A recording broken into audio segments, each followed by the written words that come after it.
Hi guys, good morning. So ayan, magpapakain ako kay mama guys. Ang ulam namin ay itong ginataan na gulay. Ayan, hati na lang kami guys. So, ayan, papakita ko sa inyo guys ang aming gamit na plato. Baka gusto nyo nito guys, murang-mura lang ito.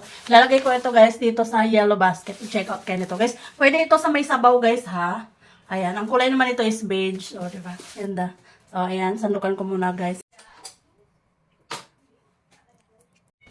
So, ayan guys, ito na yung aking nasandok. Hati kami guys. So, subo lang ako ng 3 subuan.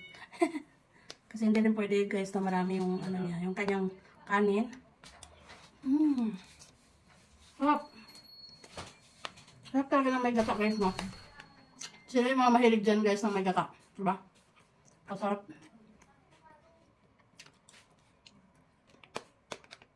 Madali na ma! Ako na dali. Ari na lingkod. So, ayan guys, si aking mama. Maga si mama nagising guys. Kao na ma.